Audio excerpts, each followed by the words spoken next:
Hi, this is Stephen Nill, CEO of CharityChannel. I just had the opportunity to sit down with Lynn Ierardi, author of Storytelling, the Secret Sauce of Fundraising Success, published by CharityChannel Press, and Professor Russell James, a professor and academic researcher, to take a deep dive into two aspects of storytelling and the solicitation of very large gifts. Ms. Ierardi holds a Juris Doctor from Fordham University School of Law and has been in the gift and estate planning field for more than 30 years. She is Director of Gift Planning for the University of Pennsylvania and is the Chair of the Board of the National Association of Charitable Gift Planners. Professor James's research takes a deep dive into the why. Why is storytelling the most powerful tool in drawing in very large gifts? He is a professor in the Department of Personal Financial Planning at Texas Tech University, where he directs the on-campus and online graduate program in charitable financial planning. He also teaches charitable gift planning at the Texas Tech University School of Law. He holds a JD and PhD and is a CFP, Certified Financial Planner. By putting these two dynamic and thoughtful thought leaders together, we're able to do a 360-degree view of the role of storytelling in soliciting gifts by asking them the question of how do we implement an effective storytelling program to really boost our fundraising success, and why does it work? Let's get started. Each of you has come to a place in your realization that storytelling is really critical to the gift solicitation process. And yet you have similar and also divergent backgrounds. So I thought what we would do is just ask you each, maybe start with Lynn, how did you come to storytelling? I came to storytelling a few years ago. Unfortunately, it wasn't a happy place that started me down this path. Just about 2 years ago, my brother was diagnosed with esophageal cancer. And very tragically, he unfortunately passed away within 3 weeks of his diagnosis. So it was traumatic. It was traumatic on all of us, the whole family. And my parents were traumatized, and I was traumatized, and we found ourselves preparing and doing things we never expected to do, including preparing his memorial and his eulogy. And what I realized as I prepared for that and prepared a slideshow and prepared remarks, I realized it was all about stories, and that sharing who my brother was and what that meant and what he stood for was all about sharing stories about him. And I could say to people that he was kind and he was generous, but if I shared stories about what he said and what he did and where he went, it resonated and it connected with people in a way that listing his accomplishments wouldn't. And after some time and some healing, I put 2 and 2 together and realized that storytelling is in every part of my life, particularly my chosen profession, working with donors, working with prospects. I deal with storytelling on a day-to-day basis. I'm gathering stories from my donors. I'm sharing the story of the organization that I work for, in this case, the University of Pennsylvania, and what impact we're having in the community and in the world and with individual students. And I realized that storytelling is in everything we do. It's how we exist. It's how we bond with one another. It's what makes us human. Professor James, how about you? Well, I came to storytelling kicking and screaming and fighting every inch of the way. I mean, you've got to understand, I'm a data guy, I'm a science guy, I'm a internal revenue code tax attorney guy, and so this is not my natural expectation or response. And what I kept finding is that as much as I tried to come at this topic of what I call encouraging generosity from those technical scientific aspects, I kept getting the same answer. And it wasn't the answer I wanted, but the answer kept coming back to storytelling. Let me give you an example. So for example, one of the methods of research that I use is neuroimaging, where we put people in a brain scanner and we have have them make decisions, in particular looking at their decision-making processes for gifts and wills, and charitable gifts, volunteering decisions. And what we learned from that process was that when people were deciding which organizations or whether to put certain organizations, charitable organizations, in their will documents, that what was most important and what was most special about that decision was the activation of two regions indicating that people were engaging in visualized autobiography. In other words, they're looking at their own life story, thinking about how that charity fits into their life story. And in fact, not only was that a distinctive characteristic of these gifts and wills decisions, but the more internal visualization that took place, the more likely the person was to say, yes, I want that organization in my will document. Now, the interesting thing about that is that another researcher, Dr. Claire Routley in the UK, she was also investigating why people chose the charities they chose to go into their will documents, although she did it not using neuroimaging, but just using in-depth qualitative interviews. And she found exactly the same result, which was it was about the donor's life story and connecting either the cause or the organization to that donor's life story. So that's one example among many of where I've attempted to take a very analytical, mathematical, data-oriented approach, and I keep coming up with story. And so finally I've given up and have recognized that this is the reality of what is motivational and how these processes work. And so I've been spending a lot more of my time focused on these ideas of story and the elements of story in creating persuasive fundraising. Well, picking up on that, you wrote the foreword to Lynn's book, which is what gave me the idea to bring the two of you together. Thank you, by the way, for writing that. And sure. I'm going to read part of it, picking up on what you've said. As a professor, my research is focused on one goal. How can we encourage generosity? Pursuing that one goal has led me to many investigative methods. Econometric analysis of large national data sets. Okay, I'm a pretty wonky guy. You actually had me stumbling on that one. I like it though. Yes. Laboratory experiments, yes. Field experiments, yes. Online experiments, yes. Neuroimaging, yes. Skin conductance response, yes. In-depth qualitative interviews, yes. But answering research questions is not just about data. It's also about theory. Theory from economics, sociology, psychology, neuroscience, law, communication, anthropology, human development, and linguistics. Then you said, and at the end of that long, complicated process, what is the result? What's the answer? The answer is story. The answer is connecting the charity's story with the donor's life story. And I want to just read one other part of this because I think this is going to really launch a really interesting discussion between the two of you. Powerful fundraising connects the charity's story with the donor's life story. I absolutely want to pursue that in our discussion here. I'd like to say that you need to know only one rule: advance a donor's hero story. The answer is story. And then you made an observation that someone like you from the academic community with, you're obviously well into academic research, is focused on the why, and sort of digging it, sussing out what motivates charitable contributions, large ones particularly. Whereas Lynn is coming from the perspective of how.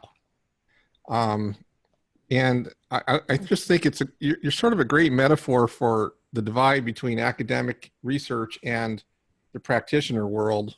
And I just want to say I'm so happy to have you both here. And I particularly want to compliment you on engaging the practitioner community as thoroughly as you have been doing. You speak and write, and you do all sorts of great things for practitioners so that we can put that knowledge into practice. And that's really rare. It's way too rare. I pursued that for, trying to encourage that kind of thing for decades, and I sort of kind of gave up, but you sort of renewed my hope that it can happen. So here you are, sort of the how and the why, right? And I'd like to pursue that just a little bit. And I'm not quite sure how to ask the question, but there is some, I guess the idea is there's a sort of a hero story buried somewhere in every prospective donor, that if that hero story can join up with the gift concept, the idea of making a true impact, then you have the magic, you have the gift actually going forward. Do I have that right? Or am I, clarify that for me? And I'd love to dive into that, either one of you, actually, both of you. Well, I'm thrilled that Russell is here, because I was about halfway through writing the book when I attended the National Charitable Gift Planning Conference and stood with Russell in the exhibit booth area and shared with him that I was about halfway through writing the book, and shared with him what it was about. And he said, well, I'm actually doing some research on that myself. So it just was fortuitous that I shared what I was working on and discovered he was working on so much more vast research and projections about how this all works. So I'm going to defer that first question to Russell and let him answer that one. Well, thanks, Lynn. So yeah, I think, Stephen, you've correctly described it.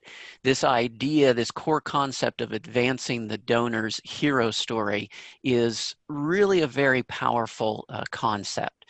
Now, I'm obviously interested in the why, and the why side of it is kind of fascinating, because we get to that same result even if we take vastly different research perspectives. So for example, I first described to you one perspective coming from neuroscience and experimental research, and we find evidence for that here.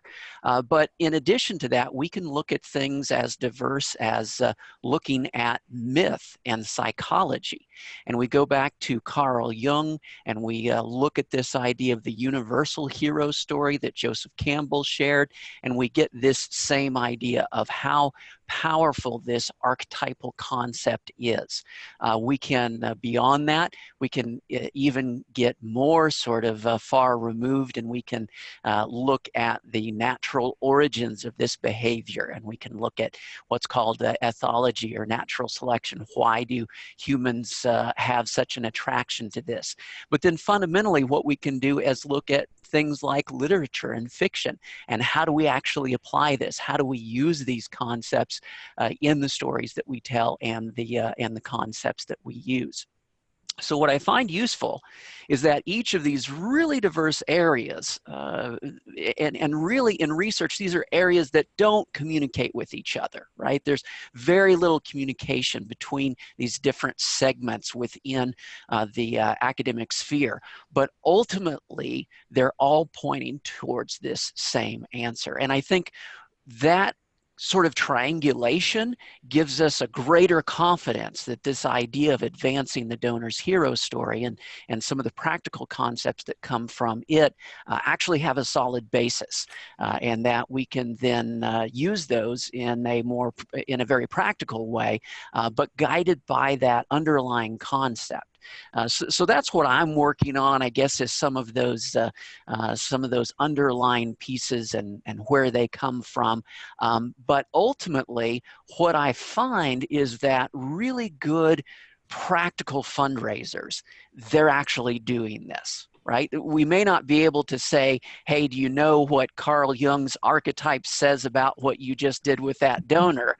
But they're actually doing these things that they have learned from an intuitive, practical sense of what works with donors. And so for me, I find that triangulation, so to speak, very exciting and also confirming. It's one area where I think that sometimes as academics, we like to dismiss practitioners, right? We're very meticulous and scientific, and we don't know what those guys are doing. They're just car salesmen out running around doing something. But the reality is that really good fundraisers they know what they're doing. And we can learn a lot as researchers from what works. The biggest challenge, I'll be honest with you, the biggest challenge we have as researchers in this area of philanthropy is that we love replicable, tiny experiments on small dollar decisions.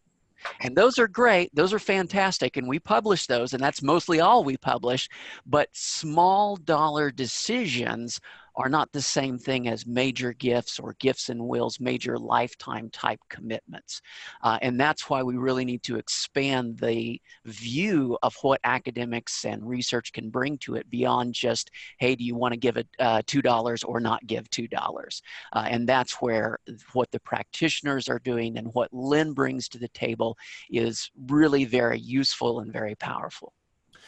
So what we're talking about here is perhaps more focused on large gifts. And, I know what is a large gift or a major gift and all, but, a sizable gift at least to that donor is a big deal, right? Yes. And it certainly is front and center in the plan giving world, but isn't just necessarily limited to those who have gift planning skills and background and experience like both of you do, and actually so do I. It could be anybody in a development office who is interested in bringing in larger gifts and interfacing with donors, and they may or may not have the ability to even understand how a split interest trust works and all that. So we're talking about the bigger gifts here. That's really where the meat is with your studies, it sounds like. And now I have a daughter who's a really good fiction writer, and she's just buying her second house, by the way, with her. So she's actually doing pretty well. So we have these discussions about her plots and her character. She writes vampire novels, and I can't even begin to understand where that came from. You think I wasn't a good father the way some of those novels read. But there's this hero's journey is part of every novel. And, you take somebody and you put them in a really horrible circumstance, and now they have to overcome it. It's like you take a person, you put them up in a tree, and you light the tree on fire and say, okay, go. That's a novel, right? So when I think of the hero's journey, I tend to think in terms of fictional stories. How should I think about the hero's journey with regard to somebody who comes into my orbit as a development officer who appears to have the means, appears to have a connection with our work? How do I view that person's hero journey? How does that work exactly? I think the number one thing is that we have to make the donor the hero. And that's one of the mistakes that nonprofit organizations make, is we sometimes fall into the trap of making the charity the hero, the work that we're doing the hero.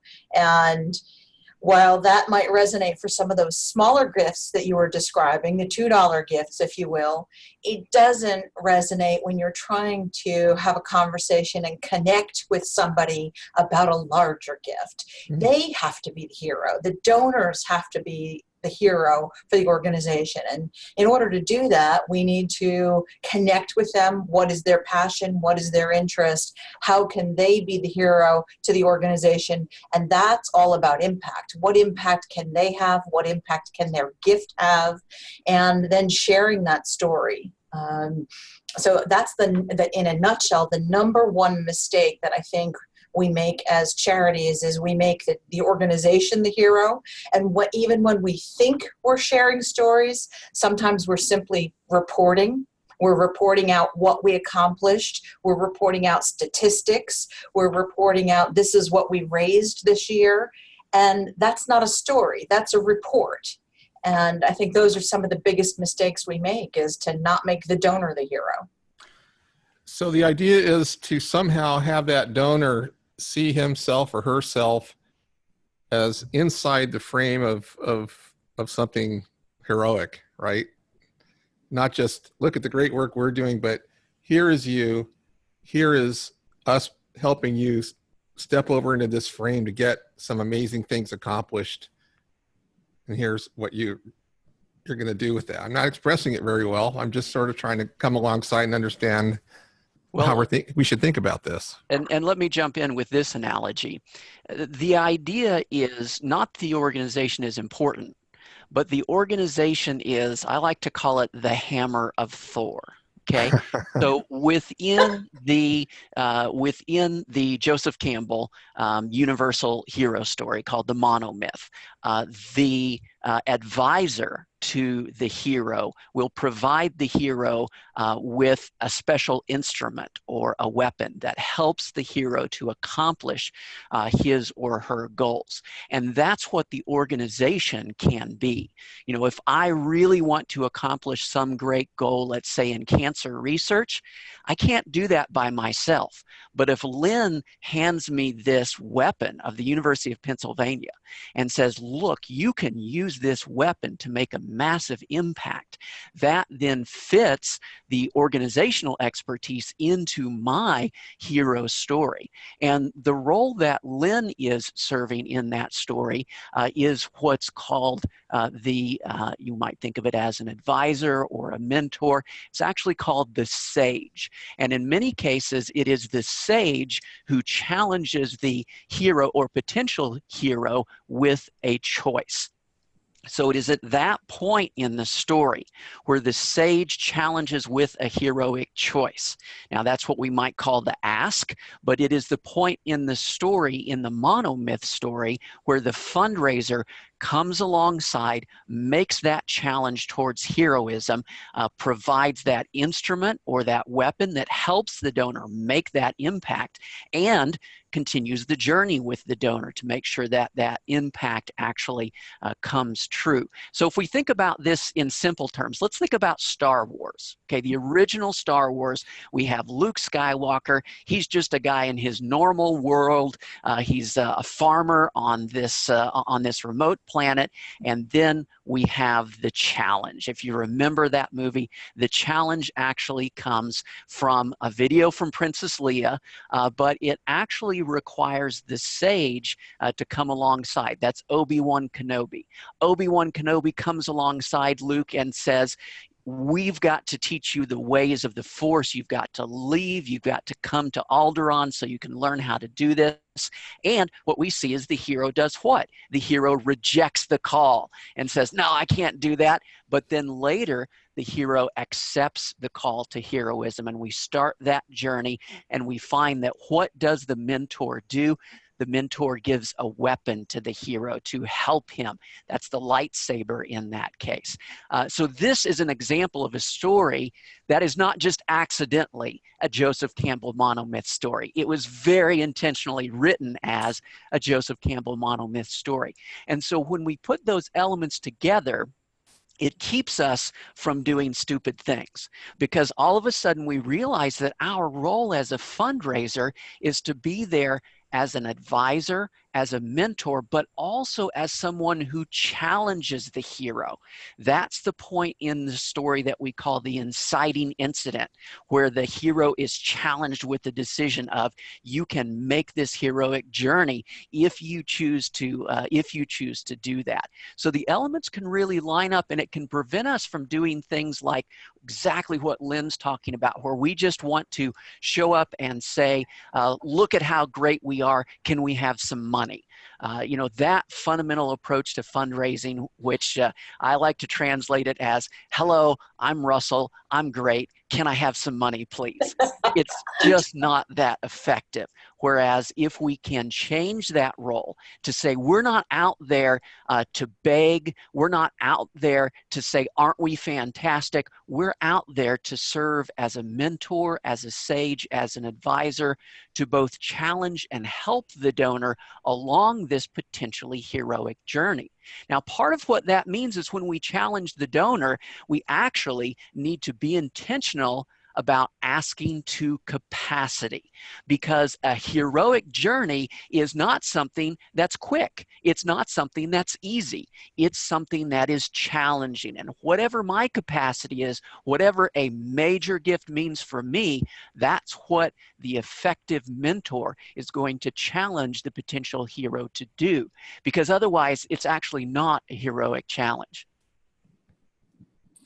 That's really inspiring, actually. And I'm trying to think back to all the times that I've been interfacing with prospective donors, and trying to ask myself if I ever tried to play that role. I'm not really sure. I'd have to think about it. It's really interesting. How do you learn to do that? Lynn, maybe it's a question for Lynn, our practitioner here. How do you? I mean, we're not born with the skills, to play that kind of a role, and yet I'm sure we can learn to do it. What are the practical steps we can and should be taking, both as an individual in a development office, or maybe even as an office as a whole? What should we be doing? Well, I think it is a skill that requires practice. And that's why I like to say that storytelling isn't a silver bullet, because it's not that quick and it's not that easy. And that's why the title of my book is The Secret Sauce. It requires more than something instantaneous. It requires the right ingredients. It requires time. It requires love, and it requires practice. And I think being aware of those things and learning about what is a good story, what tends to resonate with people, part of that takes practice. Part of it you can study. And I think that if you're in a culture that encourages storytelling, I think it's not just about fundraisers. I presented on this topic several months ago down in Nashville, and I was surprised that the audience was made up of not just fundraisers, but the communications folks showed up from the nonprofit organizations. This was a gift planning luncheon, so it was typically attended by fundraisers, and that's what I expected the audience to be, but I was surprised that really half the audience turned out to be people on the communication side. And I think that's important too, that this is not something we do alone. Storytelling is part of the big picture. It's part of how we communicate what we learn, how do we communicate with donors, how do we communicate with those that we're serving. So I think it takes practice and it takes study. Does it take a culture of storytelling, and are you seeing, and if so, is that something that either one of you are seeing an increase in? Absolutely. I'm absolutely seeing an increase. And I think just as is the case with other things, sometimes the nonprofit side is a little slower than the for-profit side to adopt things. Storytelling has been around forever and ever. But using it effectively the way we can to be more effective in fundraising is newer. And there are some organizations that are already doing it well, and some organizations that are not yet doing it well. And I've seen a change even here at Penn. When I look at things like our website and our publications, they look very different than they did when I started in 2005 at Penn. When we visit our website now, it's full of stories, and it allows somebody who visits the website to dig as far as they'd like to dig. They can read more stories by clicking and reading and clicking and reading, and go as far as they want to, learning more about different parts of Penn using storytelling. And I think that that's a trend that is not going to go away. I think Penn is just one example, but a lot of other nonprofit organizations are doing that as well. St. Jude's, the Nature Conservancy, some of the other organizations that are doing that well. Charity Water is a good example of using storytelling very effectively to raise more money. And I think we're going to see that continue. You're describing Penn, and you're seeing a rise at Penn in the culture of storytelling. Is there an attempt to measure outcomes because of that? Are there any metrics associated with any of that? There are. And of course, with the new tools, social media tools, Instagram, Facebook, that's an easier way to measure because we can see who visited, how many clicks, where did they go further, how long did they stay on the sites or on the stories. That type of thing is a little easier to measure than some other things that are harder to measure when we go out and do presentations or we're doing mailings, unless it has a reply mechanism. And this, by analogy, is like gift planning. It's harder to measure the results of gift planning efforts because those results might not happen for a very long time.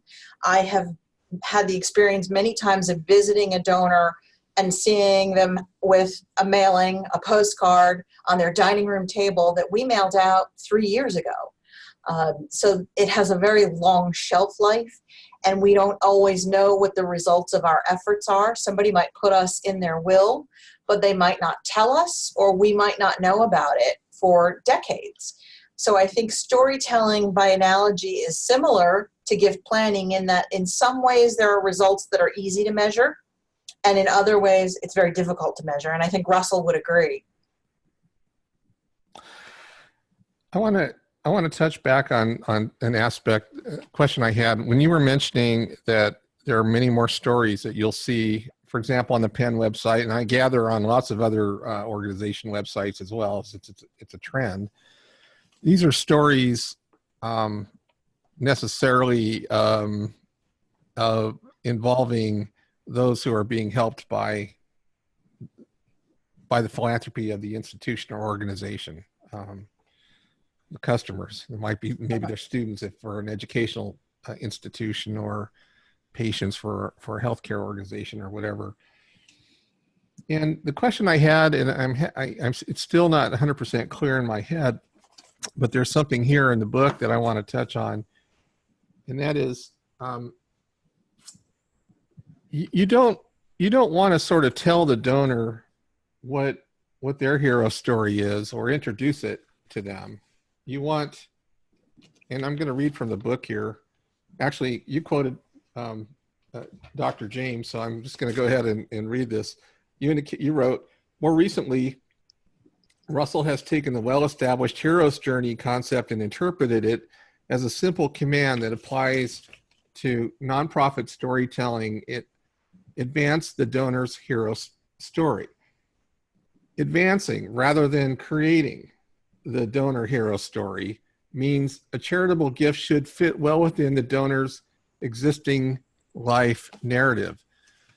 And that implies to me that you've got to get to know that donor fairly well and sort of get into their mind a little bit, right? So you're going to need to be able to spend time with that person and learn as much about them, not just talk to your prospect research professional who's got all these factoids and forming a kind of a model based on that, but actually get to know them and have a dialogue with them, and then hope that there is something that you discover that's important to them that you can help them take to the next level with what you have to offer. Do I have that right? Close? Russell is quoting you, so you should answer. Okay, sure. Yeah, absolutely. So this is where there's oftentimes confusion because we think the goal is that first we want to tell the story about us instead of telling the donor story. But then there's the second part of it, which is the real goal is not to tell the story. The real goal is to get the donor to tell the story. This is what I like to call Socratic fundraising. It's the idea that if we say something, that's opinion. But if the donor says something, that's fact. And so through Socratic fundraising, the idea is that we can inquire through appreciative inquiry, asking questions, but we ask them in a way just like Socrates or a law school professor, that we know where we're trying to get in this journey of asking questions. We're trying to get the person that we're talking to go along this journey, to advance that journey. And through that Socratic fundraising, we may be able to learn of connections between their life story and the cause, or things that are important or have been important in their life, or perhaps even something that was important to a family member that may lead to a memorial or a tribute gift in a will or other form. And so the idea here is that even if we go into a meeting and we already know their connections with the organization, there is enormous value in eliciting the donor's description and sharing of those connections, because that's them taking that journey. That's them doing that walk where they are communicating, reminding themselves of that connection between their life story and the organization or the cause. So that Socratic fundraising, where we're engaging in appreciative inquiry, that's the real prize, is to not tell our story, and not even necessarily to tell the donor's story, but it is to get the donor to tell how their story connects with the organization or the cause. And that's powerful. So I could imagine a skilled development professional engaging in a Socratic inquiry, an appreciative inquiry with a prospective donor who is now learning so much about that person, hopefully. Could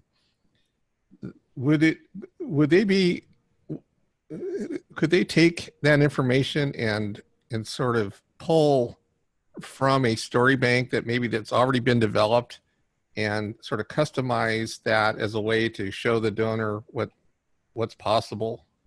Exactly. So that's the second stage, where the first stage, you're collecting that information, you're getting the donor to be reminded of, to recognize, to develop in their own mind their connections with the cause and the organization. You're learning what's important to them. And then you share a story. And in particular, you share a story about someone like them. However you might want to share that this person you're going to share an example of is like that donor. That's an important characteristic. That pulls them. Excuse me. That pulls them into the story. Is that why you do this? Exactly. So that's the frame now. Exactly. So we're talking about identification is the technical concept there. And then what I want to do is to say, Stephen, you remind me of another donor that I was working with. And what he did was, and then I'm going to share a story about that gift and the impact that it made. And then we're going to talk about a similar concept of what you can do. So we start with the Socratic fundraising, which is getting you to share that process. And then we share a story of someone like you to communicate. Well, I like to just call it people like me do things like this. Now, technically in academia, we call that setting a social norm, but I like to call it people like me do things like this as a compelling type of story to share with the donor. So there's the pragmatic side of needing to be ready to share that story at the right time, the right moment, and you don't always know when that's going to be. Lynn, in your book, you talk about building a story bank. How can that process work? Well, depending on the size of the nonprofit and the resources they have available, it could be just cataloging stories as they, have the resources to do that. At a large organization like Penn, we're collecting stories every day from any number of places. A smaller organization, the story bank might be smaller. It might not be as sophisticated. It might be something that looks more like an index card Rolodex. But starting the process and creating that kind of culture at an organization, and cataloging those stories and making everybody aware, from your board to your frontline fundraisers to the communication staff. The communication staff are going to play a big role in collecting and distributing those stories, but it can be on different levels depending on the size of the organization and the resources that you have available. And then, of course, individual fundraisers have their own story bank. Sometimes that's, after working up at a place for more than a decade, you've worked with so many fundraisers and so many donors that you have stories even on your own without going to a resource. And that I do that all the time when I'm face to face with donors and something comes up in a face to face visit and they share something with me. I can go to my own experience and share stories of donors that have had similar concerns, and concerns and hurdles are often addressed very well by sharing stories. Whether it's somebody who has had an admissions experience that they're not happy with, we run into that a lot with parents and grandparents with students that haven't been admitted, or somebody who had a negative experience either when they were a student or more recently. And storytelling is often a way to overcome that hurdle. So it may be the fundraiser using their own stories, or it may be that the organization creates the bank of stories that's more formal. You mentioned in your book creating a storytelling workshop. What's that about?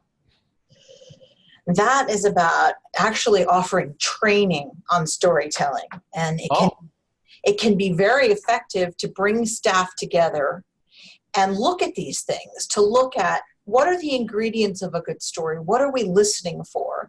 Because the more ears and eyes that are out there listening for stories and sharing stories, the better. So if your entire staff understands what we're listening for, what we're looking for, what are the ingredients that make a good story, then when your staff is staffing an event or out there face-to-face with your constituents, you're more likely to gather those stories. And unless everybody's aware of what it is we're trying to achieve, what it is we need to do so, it makes the job harder if it all falls on one or two people. Now, you both specialize in gift planning, focusing on things like bequests, trusts, and gifts of assets. How is storytelling particularly useful in the gift planning arena? Well, let me jump in on this one, because I think one of the challenges in this area is as fundraisers gain technical expertise, they tend to want to jump right into those technical factors, those aspects that now we know all of this information and we just want to get it out to just show how many things we can do. And it turns out that that sort of technical, complicated approach, it's not very compelling. It's not very effective, at least certainly not to begin with those sort of concepts. And the great thing about emphasizing storytelling is it keeps you from doing that. When you're simply sharing stories about what somebody else did who was in a similar situation, that storytelling process forces you to simplify. It forces you to make your gift or your solution intuitive rather than technical. And that makes it a much more powerful presentation for the donor. Lynn, what's your experience in that regard? You're a technical person, and I'm sure you've done your share of charitable deduction calculations and all that good. Yeah. Do you find that you have to kind of cool it with the stuff that you probably secretly enjoy a little too much? Actually, no. I actually pride myself on being able to make the plan giving concepts relatable and simple, and use stories to simplify something like a flip crud to be used for real estate. If I can explain it in a way that anybody can understand it, that's more important than trying to appear smarter, if you will, because I can talk in geek terms. And I think that comes naturally when you've been a fundraiser for a while, because you become adept at relating to people and using your people skills. And that is more important. And I say this about people who are interested in getting into the plan giving field. The technical expertise is useful, but it's even more important to have the people skills, and that will always be true of fundraisers. And storytelling lends itself to that. It lends itself to the people skills. So that's pretty good news for someone who maybe isn't coming in from the legal profession with that particular training, but they come in from some other direction, and they're really strong in their social intelligence and their interpersonal skills, doesn't it? I mean, Absolutely. That's harder to teach. It's harder to teach the people skills. It's harder to learn that than it is to learn the technical skills. Yeah, and I agree with Lynn 100% on that, because the reality is I can take somebody who's a good fundraiser, a good people person, and it might be painful for them, but I can beat that tax information into them so that they will eventually get it. But you give me a tax attorney, accountant type who doesn't have those skills, and there's frankly nothing I can do in a classroom that's going to make them a compelling fundraiser. So it is the case that although it may not be an enjoyable process, it is one that is doable. We can make it happen. If you've got the people skills, we can add that technical stuff on top. Right. Well, that's pretty good news.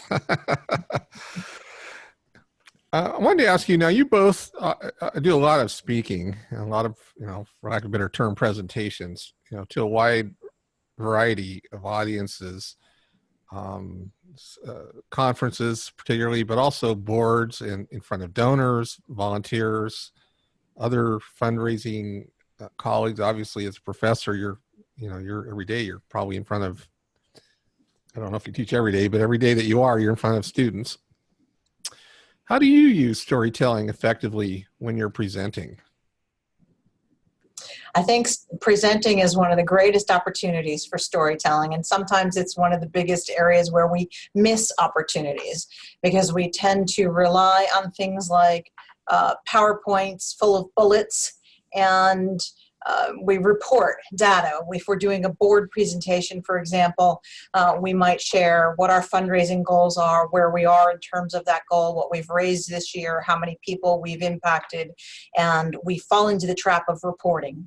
And the human attention span is very short, and it gets shorter all the time. And the way to grab people's attention and resonate with your message is storytelling. And I have seen Russell speak, heard Russell speak many times, and I know that he does this so well. And I think he would agree with me that storytelling is really powerful when you're doing a presentation to a group of any size.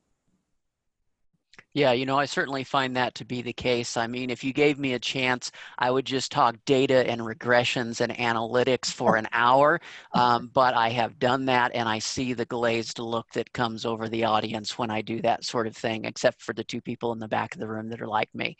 So it is really important. And in fact, what I found in reporting results is that one of the most interesting things to audience when I'm sharing just straight up scientific research is experiments, because an experiment is a story. We had a question and we decided to investigate this question by doing this, and here's what happened. Those are some core story elements that are happening when you're sharing experimental results.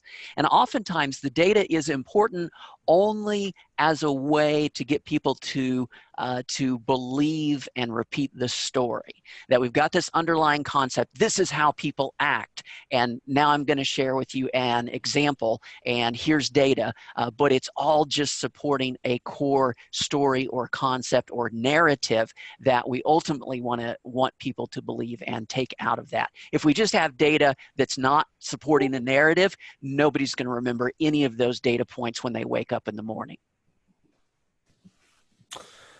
That leads me to the question, if either of you have an opinion, but would you both agree that nonprofits haven't yet, as an industry, if you will, met their potential in terms of harnessing the power of storytelling? Absolutely. There's work to be done. Would you There both is agree? work to be done. And when I first had the idea to write the book Storytelling, I did a lot of research because I didn't want to write a book that was already out there. And so I ordered books from Amazon, and I looked at Barnes and Noble. I tried to research, what was already out there. And there were quite a few books on the for-profit side. There are quite a few books on branding and marketing for business. And there were very few. There are a couple of good ones, and some of those focus more on the digital media or other aspects of it. There really wasn't a lot on the nonprofit side about storytelling and using storytelling effectively. So I felt when I embarked on the project of writing the book that this was a need, that there are a number of organizations that could benefit from a book that illustrates how important storytelling is. What are the ingredients to telling stories? Where do you gather those stories? How do you share those stories? What are some examples of organizations that are doing this successfully? And I think that there continues to be a need to communicate that message in a simple way. And that's why my book is not a textbook. It's not, a huge workbook. It's a simple book. I refer to it as an airplane book because you can take off and in a 2 or 3 hour flight, read the book. It's entertaining, but you can also learn from it. And I think there are a number of ways that organizations can put the content to use very easily. As your publisher, I'm tempted to just end the interview right there. But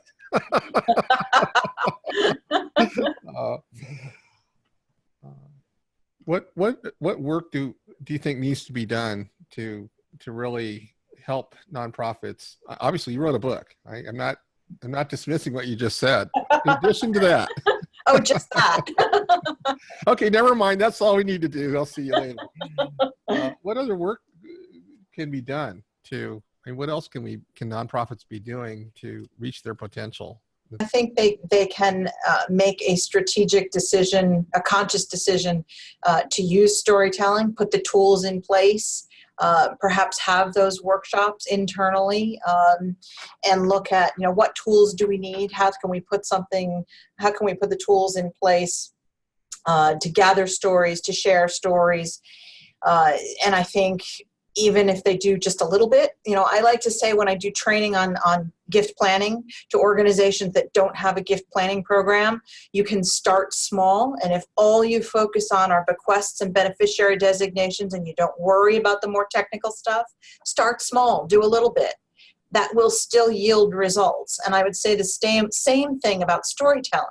If you can make a decision to do a little bit and focus on storytelling and using it effectively for your nonprofit, then you'll see results. And it's the same thing. You don't have to go full out and devote significant resources to it. If you only have a limited amount to devote to it, you still will see results.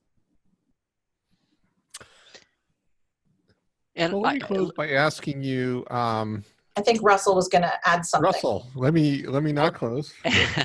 Sorry. So let me also point to what I think is a major challenge for nonprofits in this space.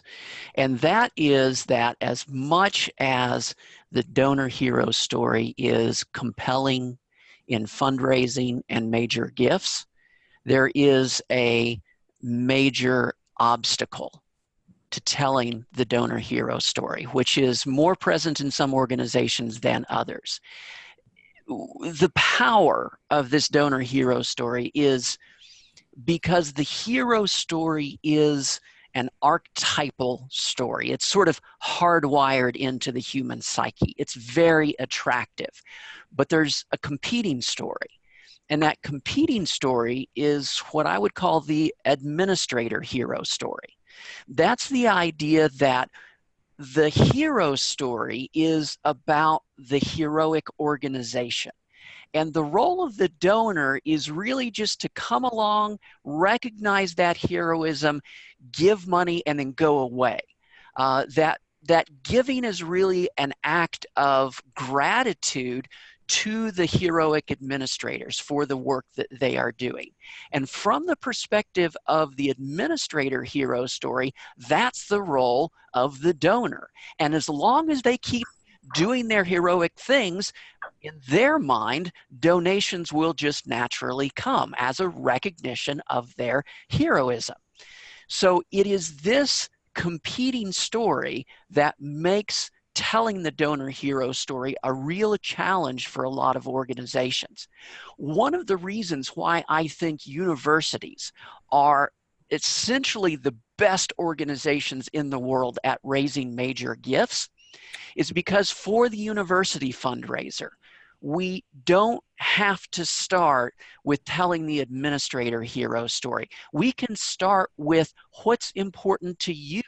Tell me about what causes have been important in your life. Because frankly, it doesn't matter what that cause is that's been important in your life. I can find a way to connect something that we do or can do at the university to connect into that cause. And so naturally, university fundraisers tend to start with what is important to you. But that is not true across other organizations. They tend to want to start with, listen to how great we are. And that administrator hero story is a challenge. It becomes more of a challenge at smaller organizations. In large universities, there is a large separate fundraising staff. And so we have fundraisers who are managing fundraisers, and they know what works with donors. But as we get to smaller organizations, you get administrators who are married to the administrator hero story, managing the fundraisers. And they keep telling the fundraisers, no, no, you need to go out and tell how wonderful we are. That's how we raise money. And it doesn't work. And so we get this challenge. Now, when I say it doesn't work, look, it'll work for a pat on the head gift. You know, I mean, it'll work for a that's nice for you gift. Or even lightning might strike once in a while, right? Well, I'll tell you, when it could accidentally work. When the lightning does strike, it strikes in very specific circumstances. You'll find small organizations will get major gifts. And where do they get them from? They get them from board members. Why is that? Because for the board member, that's the only person for whom the administrator hero story is the donor hero story, because they are actually controlling the organization. And so for them, that administrator hero story is the donor hero story. So that's really almost the only times that those organizations hit those major gifts, is when they make a donor into the controlling administrator through board membership or board participation. So we do have to keep in mind that just as powerful as this donor hero story is in compelling donors, that administrator hero story is really compelling to administrators who have, I mean, they drive older cars, they work, they live in smaller houses, all because of their heroic work. They're very attracted to it, and they're not naturally going to want to give up that story and accept a donor hero story where they're just the minions running around doing the bidding of the donors. And so we need to recognize that there is that underlying conflict and be willing to manage that conflict if we want to tell those stories that are most compelling for the donors. There is a huge need to try to reach the senior administrators who are, for lack of a better term, more old school. They're not as enlightened about storytelling as they could be, perhaps, another way of saying it.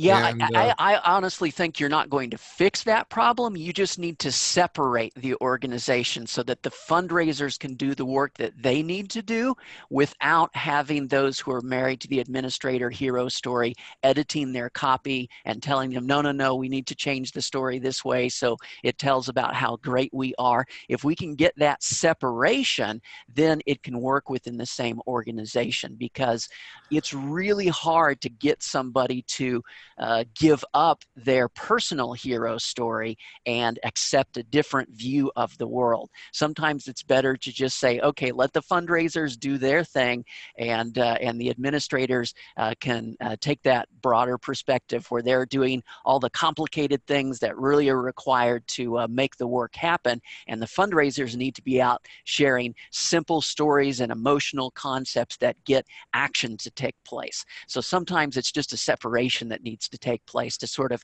let the fundraisers free to do the right things for the fundraising. Very interesting. You know, when you read the AFP code of ethics, and I'm going to guess the gift planners code of ethics, which all came out of the Canaris Convention, if I recall my history correctly, in the early 90s.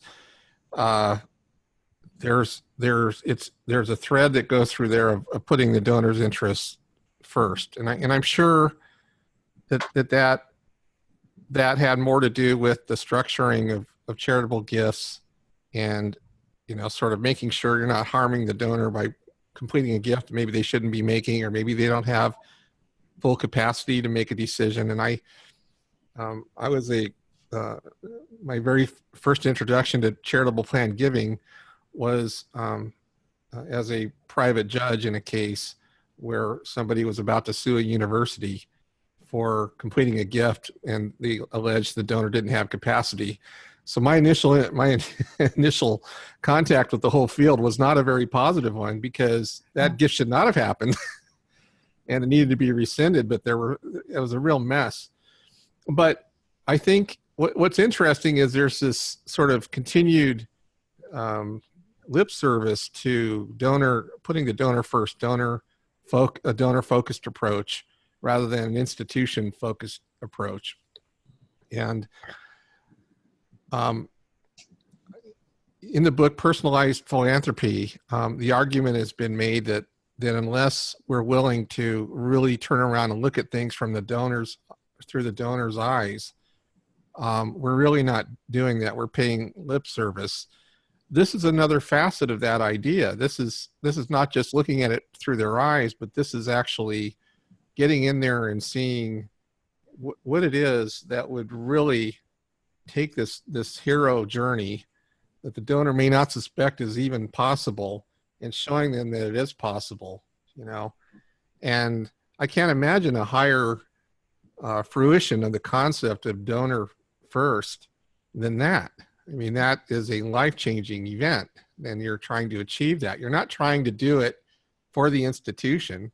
Sure, that's great. That's why they have you there, but you're really there for that donor. That's the concept. And this is one really important way of really seeing through that ideal. Would you agree with that?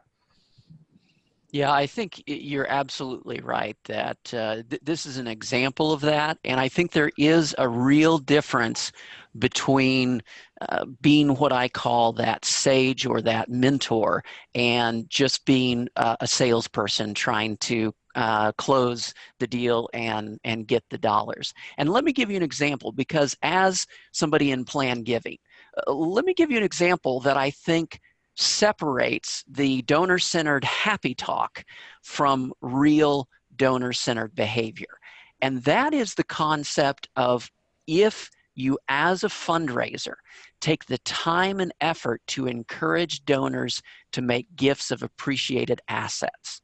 Fundamentally, I can say, look, depending upon what state you're in, this can save the donor a third of the cost of the donation if they give with appreciated assets rather than giving with cash. And you know what? It's a giant pain in the butt for the fundraiser and the organization.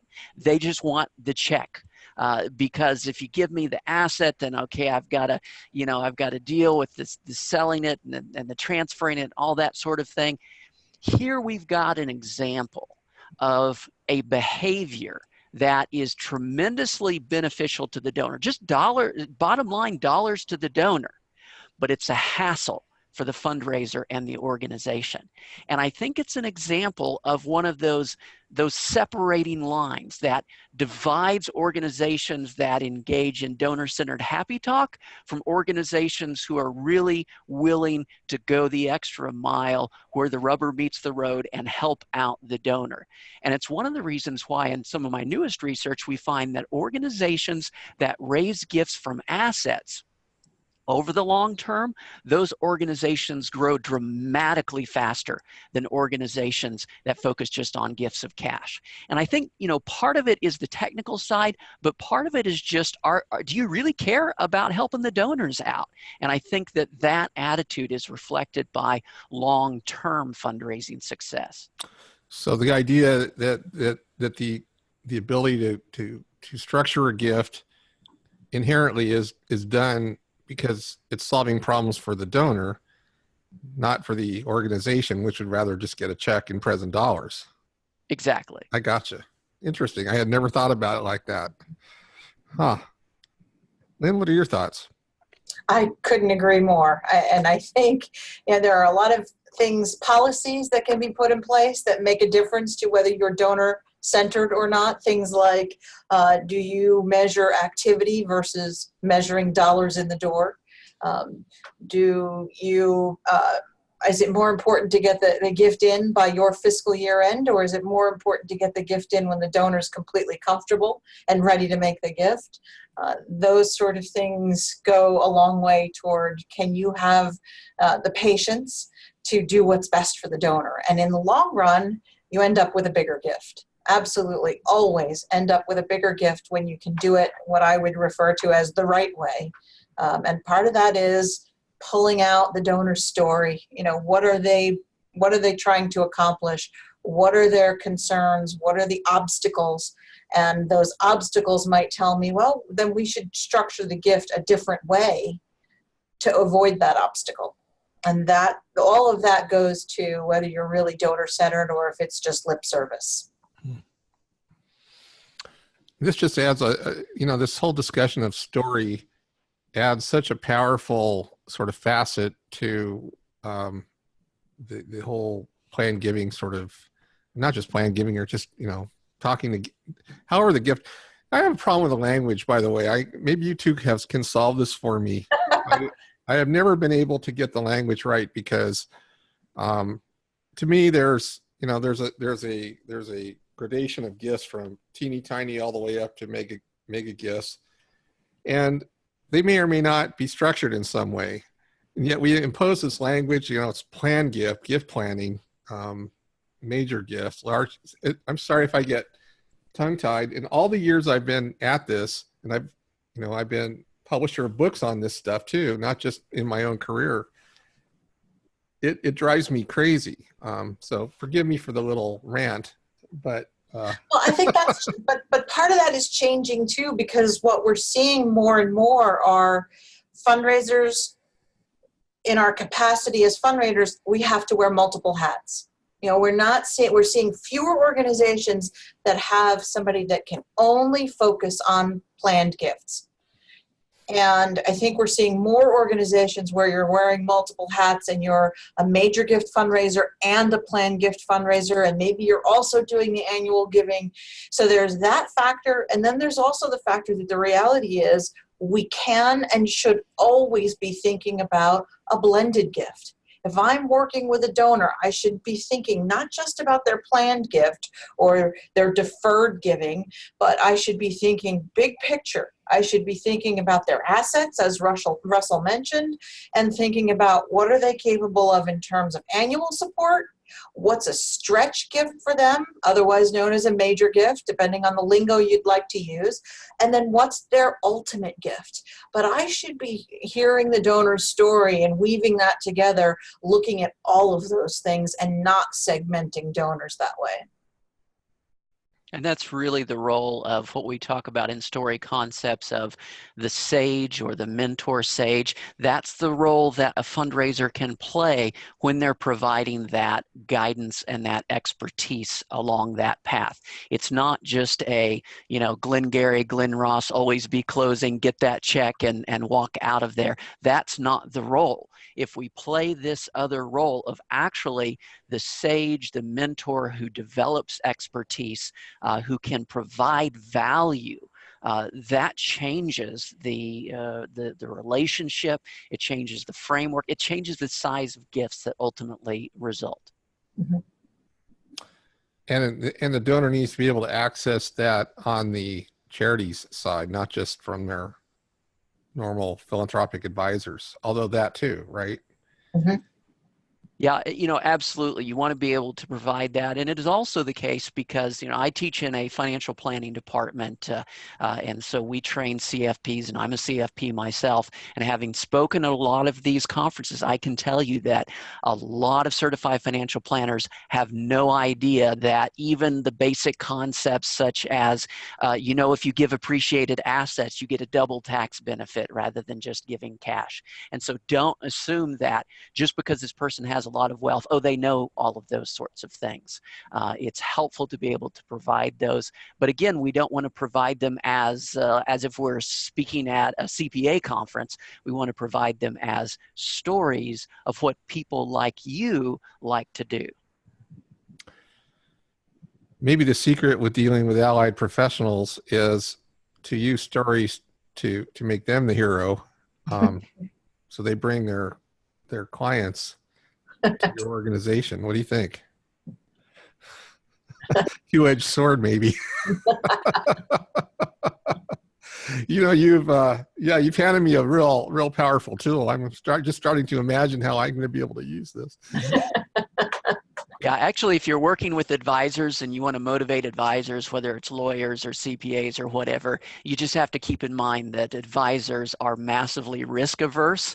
So anytime you can describe it in terms of what a client will lose if you don't know this information and how they might change who they're getting their advice from, if they learn, you mean all of these years I should have been giving that appreciated stock instead of cash, that is honestly what's motivational to advisors, is their personal risk at losing out if they aren't advising correctly.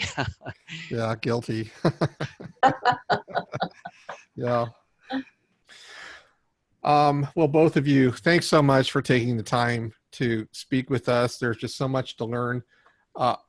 Again, I reread your book, Lynn, even though I was quite familiar with it, during the writing and editing and publishing process. And I sent you a note. I don't know if you got it, but I just love the way you write. In fact, it's like you're telling a story in the book on storytelling. And I think it is a fast read, but it is powerful. There is so much good stuff in there that will make somebody a much more effective fund development professional. And I really encourage people to come read that, get that book and read it. So there you go. And yes, I have a self-interest in that, but even if it wasn't me, I'd still be saying the same thing if I hadn't. So. Well, thanks, Steve. I will send you dates of my speaking engagements. I have quite a few lined up already, and I'm hoping to take storytelling on the road, so to speak. And I'm also developing some workshops to go with the presentations about the book, because I've along the lines of teach a man to fish, because I can talk about storytelling, but if I can get people to roll up their sleeves and really practice some storytelling skills as part of a workshop, then I think they'll come away from the experience better equipped to put some of the ideas to use. And then, Dr. James, if they unshackle you from the university basement and let you come out again, I hope you'll let us know. So well, I'm sorry that I didn't get a chance to come hear you speak. I only found out about your work fairly recently, and that just shows I've been out of the field a little too long. Well, I am hoping. Let me know, would you? Yeah, absolutely. Russell, are you still incorporating the storytelling stuff into the courses that you're teaching? I know you were planning to do that. Right. So I'm actually have been focused almost exclusively on what I hope to be an upcoming book on the science of effective fundraising story. And so that book is also essentially, the idea is it's broken into a series of articles that will be serve as a guide to research within one of my new graduate courses I'm teaching in the fall. So that gives me a bit of a deadline for getting the thing done, because I'm going to be using it for one of my new graduate courses. The course itself is called Charitable Giving, Research Theory and Marketing, but the underlying structure of it will be based upon the science of effective fundraising story. So that's what I'm working on, in part because I'm not traveling and speaking as much as I have or at all at this point. And so hoping to have something new to share on that by the end of the year, at least. Well, I hope you'll keep us apprised of that, and I'd love to have you back on and talk about your new book when it's done too. Well, thanks. Yeah, I appreciate being invited. I mean, I'm sort of, I just get to hitch a ride onto your wagon with this cool new book, and happy to be able to participate in this. This That's is great. great, Well, especially because I'm in the middle of this, writing process of right. for my own project on it. So anytime I get to talk about this stuff, it's helpful for me as I'm thinking through, and it's also encouraging to hear as you're sharing, of course, I love your book, but to hear as you're sharing stories of just how much what we're talking about, even though it might be coming from different original perspectives, it's all coming to exactly the same right answer. Yeah. So that's encouraging to me as I'm in this academic writing project of saying, look at what all the research and the theory and the psychology is telling us, and then you're saying, hey, this is what works in practice, and so that's very encouraging to me. Yeah, there's kind of a Darwinian thing going out, happening in fund development circles. It sounds like where, this idea of storytelling is taking hold, and people are finding it's working well, and not necessarily knowing how or even why, although intuitively maybe. But you're coming along with the how part is fascinating, and I think it informs everybody out there who's in the field. And Yeah, and the real challenge is, look, honestly, if we're just talking about $20 gifts, you don't even need theory for that. You can just mail it 20 different ways. You figure out, oh, this worked better than that. And eventually, just through brute force and awkwardness, you can figure out how to do it. That does not work for major gifts. It does not work for planned gifts. Major gifts are too infrequent. They take too long to develop. And planned gifts, it takes too long to learn if you've been doing it wrong for the last 20 years, especially if you're not trying to learn that. And that's really where I think this kind of more in-depth theoretical concepts can be useful, because it can provide some guidance where we can't just trial and error our way to the brilliant solution, at least not as quickly as we can do with the small dollar gifts. Right. pick up your copy of Storytelling, The Secret Sauce of Fundraising Success at these leading booksellers: Amazon.com, BarnesandNoble.com, and Walmart.com.